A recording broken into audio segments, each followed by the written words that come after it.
Hey everyone, welcome to part 6 of my Amazing Spider-Man collection. Um, so like I said in the last video, I'm not doing the Superior Spider-Man issues because even though that's the next reading order, it's not the title of Amazing Spider-Man. So this is Long Box 6, more raw grades. This is the 2014 series, the one that I started going to the comic book store every 2 weeks or week or whatever it was, collecting this when I was in high school. I was a junior in high school. So this is when I was starting to really get serious about my collecting and getting my Spider-Man issues. So, yeah, this is again, Dan Slott's writing this variant cover. There's going to be probably a lot of variants in this. Some really cool covers, though. Blank cover. I think I have 3 blank covers. I really like this one. I think this is Kevin Maguire in the black and white. J. Scott Campbell. This was connecting with Superior Spider-Man 31 and Spider-Man 2099 #1. And just another Midtown Comics Campbell. John Romita Sr. This is, Addy Granoff. Probably my favorite book, or probably my favorite variant, him just throwing the clothes and web swinging off. This one, I wanted to see now that this one had like a chip in the corner. I could never tell if it was the book or if it was part of the spider web. It's right there in the corner.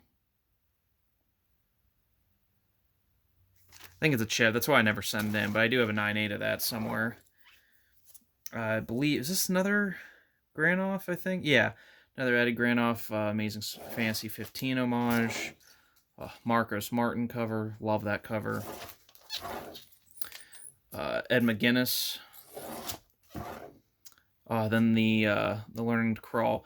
So there's not many retcons I like in comics. A couple that make sense or can be cool, but like other than Green Lantern Rebirth, I really enjoy this retcon because it really doesn't disrupt anything in Spider-Man, and I could easily see the events still happening. It introduces a new character named Clash, supervillain. There he is, right there. He uses sound waves. He's kind of like Shriek from Batman Beyond, but I really liked this miniseries. I thought it was really good. And then back to the main series. I don't have 4 that's graded, and so you'll see that eventually. For Silk, Prelude to Spider-Verse, Deadpool variant on #7. I believe this is the first Ryan Ottley Spider-Man work, even though it's just a variant cover. He did this, and then I think a variant for the next volume, Volume 4, that was also written by Dan Slott, but I'm pretty sure that's his first Spider-Man work. Spider-Verse begins, a good event until they started doing it to death with Edges and Spider-Geddons and 4 Edge of Spider-Verse series in the last year, and then 2 terrible movies, and just kept her going, getting worse. This is, what is this? This is a first appearance of someone, I can't remember. I know it's like become a key. I think, is this the first Spider-Punk? One of these is the first Spider-Punk, I can't remember. Also another dumb character. I don't know why everyone likes him so much.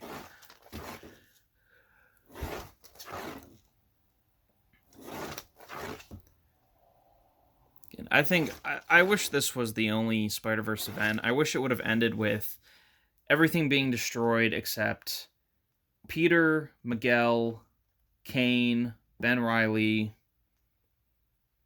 and Spider-Girl. Everyone, all the other Spider characters can, go to hell for all I care.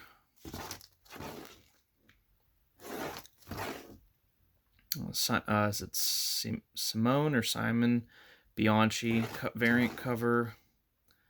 Ghost is taking, trying to take Parker Industries down. A nice Del Auto variant cover. This is, I believe, the last issue. Well, there's like an 18.1. The last issue of Volume 3. Greg Land variant. I really like Greg Land. I'll say that till I die.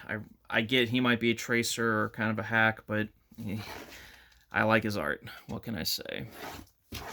That's right. These .1s kept going, even though the main title had already... It's like 19.1, 20.1, but there's no issues 19 and 20. It's just a Nick Bradshaw variant. Annual for this series. The special, the Inhuman Error. I don't know. I usually don't read annuals or specials. They usually don't really do much for me. Special variant. Here we go. So this is again another relaunch where Peter has like I think it's like a nanotech suit, but like in his watch. But he made it. Tony Stark did not make it for him. Hip hop variant. The app variant. Bagley variant. Alex Ross variant. Cayman Cooley variant. The cosplay variant. Ramos variant. Campbell variant. And then, yeah, here, they did another, like, .1 series. I didn't like this one as much as the first round of points. Amazing Grace, .2. Here's the other Ryan Otley variant. Which he would have known just 3 years from this series is when he would have been the mainstay artist for a little bit. 0.5. Good covers, just I didn't enjoy the series that much. Of the points. Then we get back to the regular series. Beautiful Alex Ross covers. This is another Cayman Cooley variant.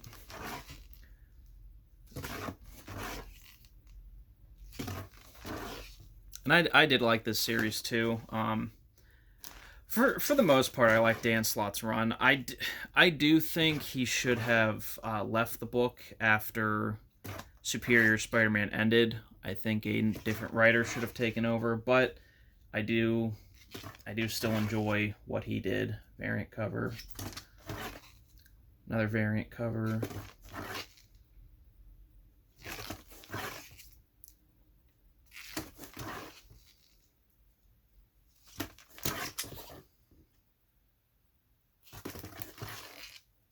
Oh yeah, Mary Jane's working for Tony Stark at this time. For whatever reason, they thought that was a good idea. This character, Regent, I kind of liked him. He was from the Renew Your Vows Amazing Spider-Man universe, where he has like this suit and he like takes heroes and like puts them in these like tanks and he like utilizes their superpowers. And I thought it was a really cool idea, but I didn't like that he had to, like, you know, if someone got free from the tank, then he loses their power. And I don't know. I thought he should be able to keep it permanently. I feel like it would be a more formidable foe. And then The Dead No More, The Clone Conspiracy. I did enjoy this too. It saved Kane, who is one of my favorite Spider characters. It had some more emotional, consequences for Peter. It brought Ben Reilly back. Yes, he was evil, and this issue is fantastic. Great cover. I really like this. This is an issue I really got emotional with. I love Gwen Stacy, so, you know. Do I need to see 1,000 clones of her? No, but like certain stories where she does come back, I do really enjoy. So I really liked this. And funny enough, what they did to Ben Reilly in this still isn't as bad as what they are doing to him as Chasm. Del Auto variant. Joe Jusko variant. And this is the clone. This is like the main title, Clone Conspiracy. I just have this in here because I didn't want to separate it since it, you know, it's part of the main story. I think I got the two variants on every cover too. So like that's the main, the Bagley variant, and then the connecting.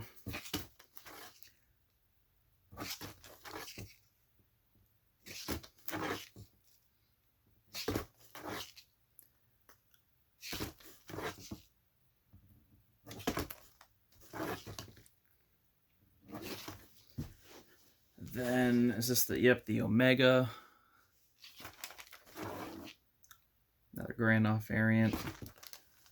Then 25. This is an homage to, I want to say, Spectacular Spider-Man 1, the magazine, not the comic, but there was like a 3-issue magazine and then the comic. This is Peter going back after Norman Osborn.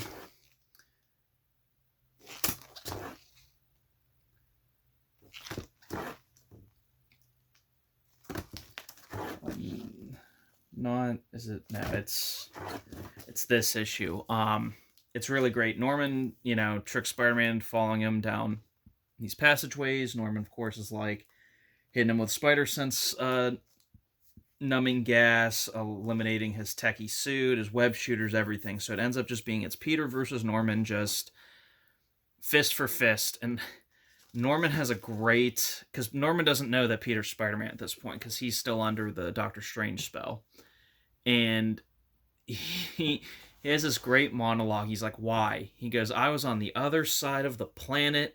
I was leaving you alone. I wasn't in New York. You had no idea where I was. Why? Why did you come back and try to find me? What have I ever done to you? And all Peter just fists clenched, anger in his face, just his thought bubble is just him holding Gwen on the bridge. And then he just immediately he just tackles Norman. They start fighting. Such a great scene. I love it. Absolutely love it. Doc Ock is the superior octopus. This is the fall of Parker Industries. Peter loses his techie suit. Capcom variant.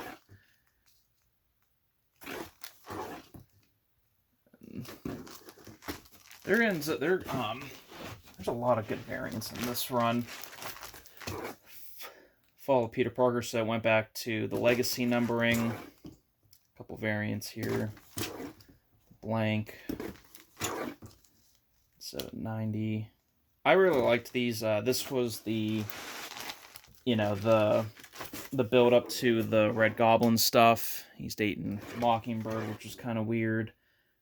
Venom Inc., which felt a lot like sort of like a filler thing. I don't know. I felt like it was maybe supposed to be bigger than it was, but then it just became a filler.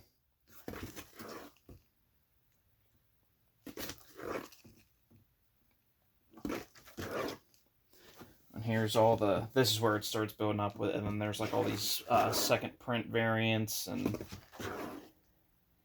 that's one of my favorites where Norman's starting to be consumed by the Carnage symbiote. Great Alex Ross cover. Another great second printing. The Red Goblin. He's kind of cool. I don't like the tail. I also don't understand what,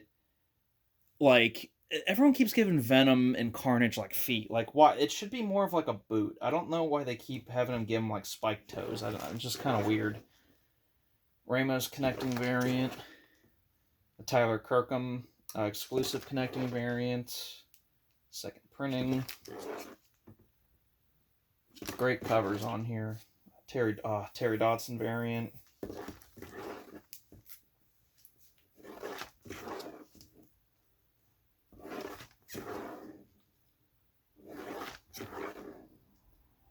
Couldn't tell, especially if it's there's good artwork. I am a sucker for variants. I don't care if it's a 1 in 25, 50, 100. If it's cool and I like it, of course I'm going to find the best deal for it, and I can be patient, but I'm eventually going to get it. So that's it for this box. We finished just shy of 800. So this was 2014 to 2018. This is just about the end of the Dan Slott run, and then Nick Spencer took over. So in part 7, I'll tackle that. I hope you enjoyed, and hope to see you in the next video.